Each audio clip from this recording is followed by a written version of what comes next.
Namaste and welcome to another episode of Amazing Vedas with Dr. Pariksith Singh. We're very happy that you're joining us today once again when we are talking about the Vedic deities. Now, especially for the younger people, entering into the world of the Veda is really to enter into a realm of wonder and enchantment, but also of great profundity and transformation. In fact, it's a realm of empowerment, as we've been suggesting. Now, some young people have given me some feedback, and I wanted to address that first, which is that, they find it very confusing. Who are all these gods? Indra, Agni, Soma, Varun, Ashwinis, Maruts, Mitra, Usha, Surya, Rudra, Vayu, Vishnu. I mean, Prajapati, I could go on. There are Ashwinis, Vasus. But, here's the point. Uh, you go back to Swami Dayanand Saraswati, very important reformer, you may call him, but a great scholar and visionary. And he said, you know what? All of these are only different aspects and powers of one supreme divinity. And in a way, it was our Indian answer to the West, who, they were trying to tell us during the colonial times that Indians were heathens and pagans and polytheists and whatnot. But Swami Dayanand Saraswati said, no, all of these are not separate divinities, but they're actually, different aspects, different manifestations and powers of one all pervading divine. So I think that was a very persuasive answer. One supreme God with many powers, noble powers, and cosmic principles, forces of truth. And in a way, uh, I would think that was a breakthrough for us in India during the 19th century. I don't know what you think, Dr. Singh, but he gave us the slogan, back to the Vedas. But here is where we, derive our inspiration.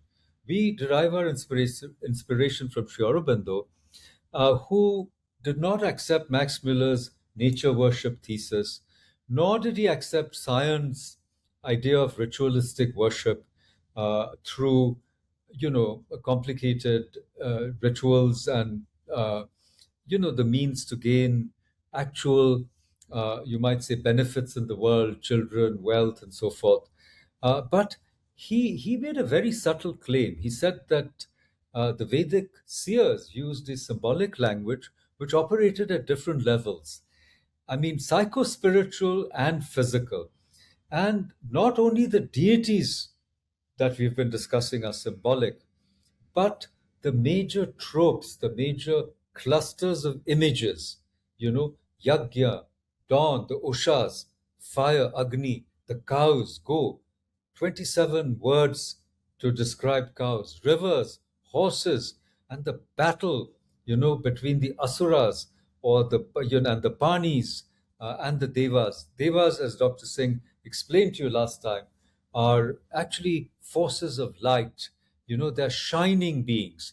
Now, the reason I'm bringing this all up is that, where does all of this, sort of fit into our own sort of humble attempts to bring the Vedas to the younger generation?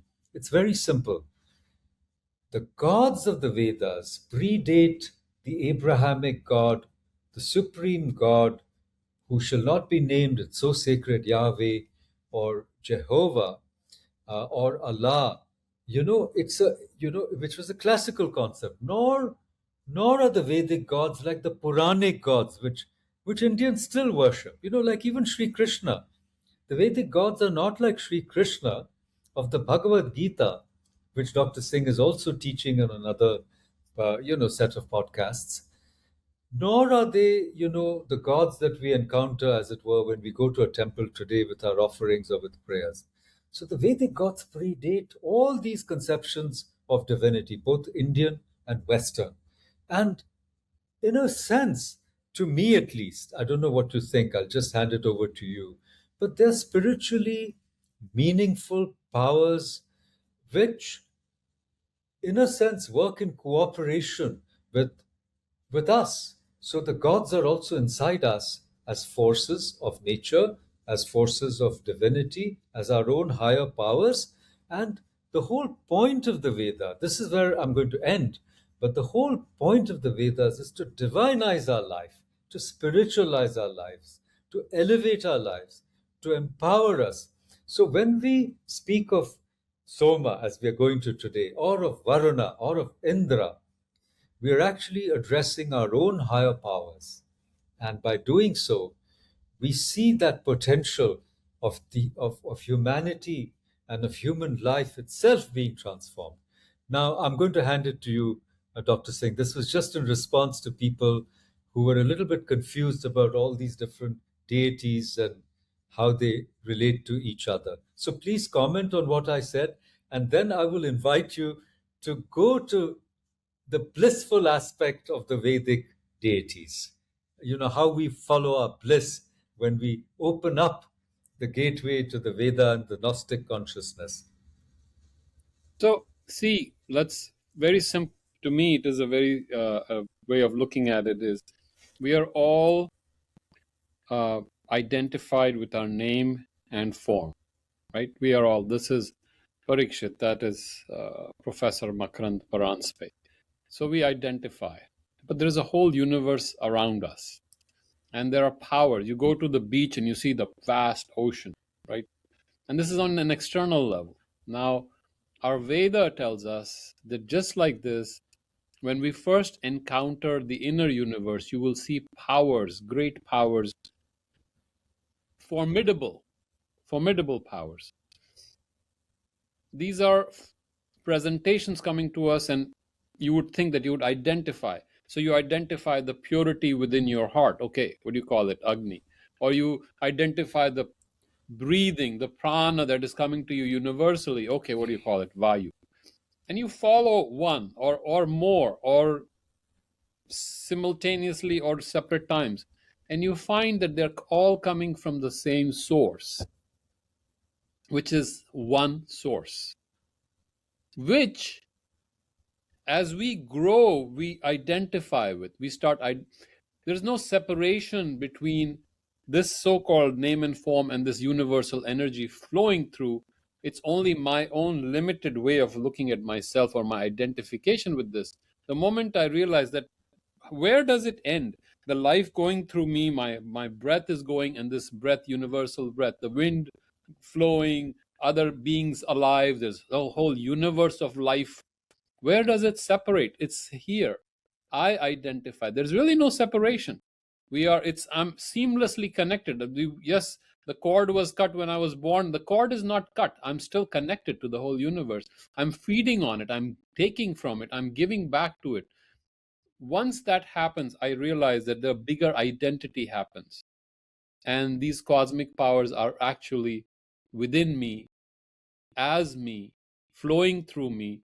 And that artificial demarcation of this unit among this universe, suddenly that unit either enlarges or the unit disappears, and suddenly all that is left is this universe with all its different movements, which we give different names, but eventually there is a beautiful unity with multiplicity, such a dynamic reality at the same time, which is individual, universal, are again the same.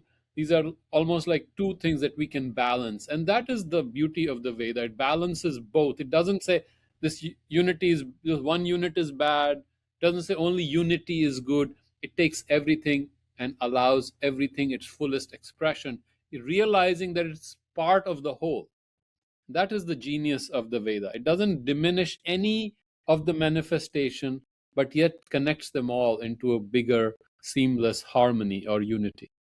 So that's how I see Exactly. it. In And more, fact, yeah, yeah, I was just saying that, you know, going back to my personal experience, especially after I read Sri Aurobindo, and when I began to see, the Veda uh, in the light of how he had sort of opened up the doors, as it were, in the yes, secret of the Veda, and I started reading the Vedic hymns, which at first I thought that it would be impossible for me. But when I started with the help of some apparatus, actually I experienced the expansion of consciousness. yes, And this is yes, what I was trying to, because see what's happening, what I'm trying to say is when younger people think about worshipping God or gods or the divinity or the deity, it seems like so unreachable,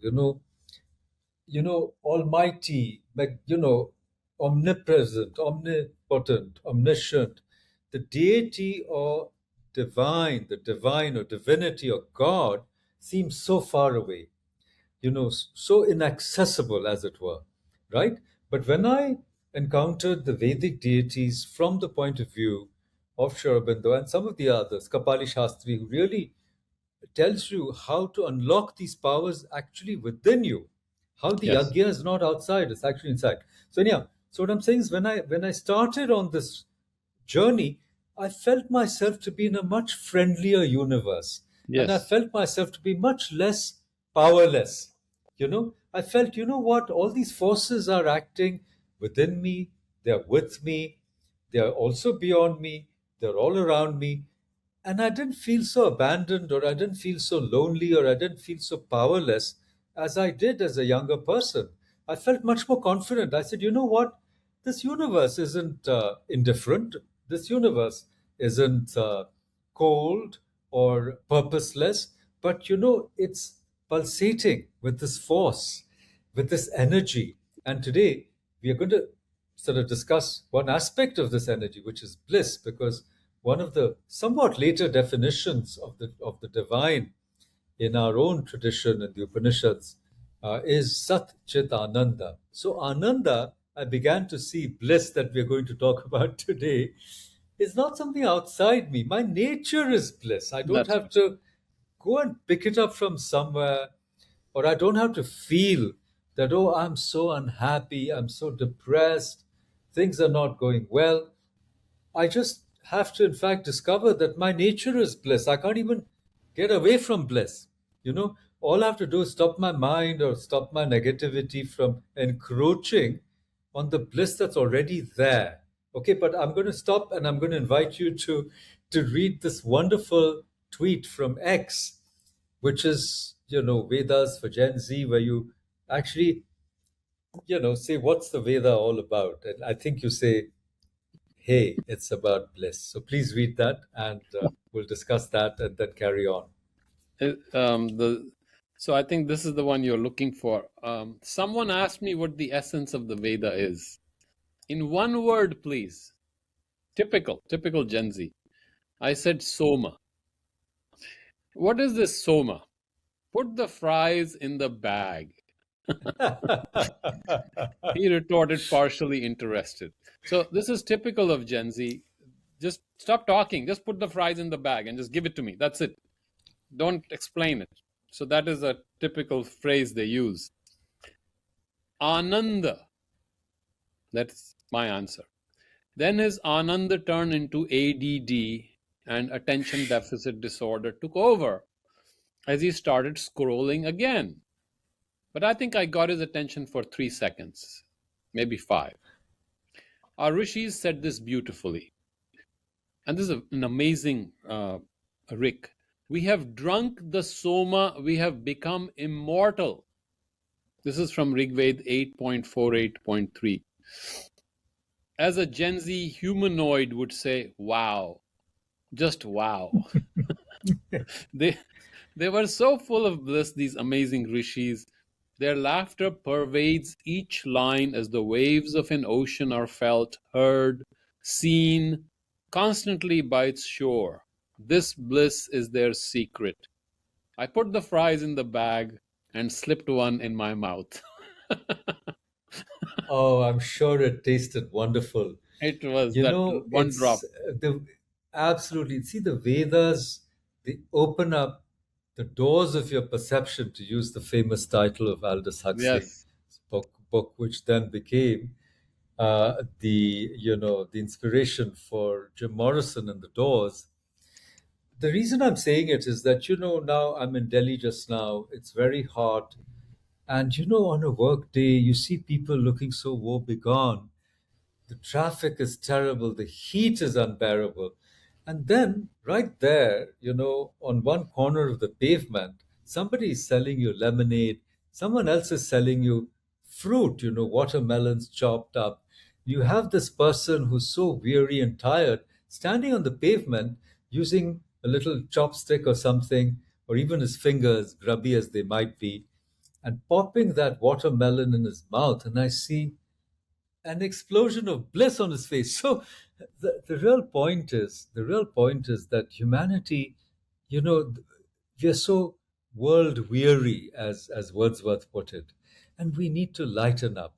And believe it or not, the rishis were not these solemn, serious, you know, puritanical killjoys who were constantly, warning us and threatening us with hellfire and fire and brimstone and cursing. And no, they were extremely jolly folks without being frivolous, I would say.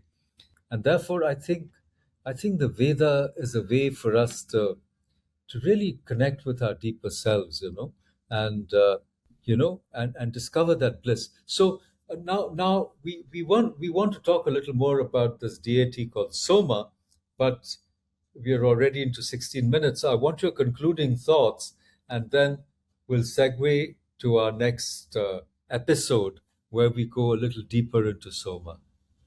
There's a very beautiful line. I think it's in the Chandogya Upanishad. And correct me if I'm wrong. It says, "From bliss we are born, in bliss do we exist, and to bliss we will return." So Soma is really our first touch of that bliss in our literary form. And it comes really second sukta of the Veda right off the bat. The first one we deal with is Agni, and the second Deva we deal with is Soma in a very sideways manner. Mentioned Vayu, Vaya Vaya Ahi Darshate Me, Soma Arang Kritaha. I have beautifully arranged the Soma for you. And the Wow. Soma is your secret to the universal power, your growth, your expansion, and how much more can life be worthwhile. This bliss is your secret to the universe. And everything you do in your life, your learning, your growth, everything you do, find that bliss, and that'll give you the secret to the universe. No, that's wonderful, because that's what we want to do in this global gurukul of ours. I used to say to my class, I had a very heavy course called research methodology, but I told them, look, if you're not having fun, you're not going to learn anything. So Yeah. our motto here is to, arrange and distribute that bliss. Even if we don't do it as well as our rishis did, we are still trying. Yes. And so thank you for joining us. Please like, share, and subscribe to our channel. Follow us, follow the Amazing Vedas on X, and join us for our next episode. Thank you, Dr. Singh, and thank you, viewers. Namaste. Namaste.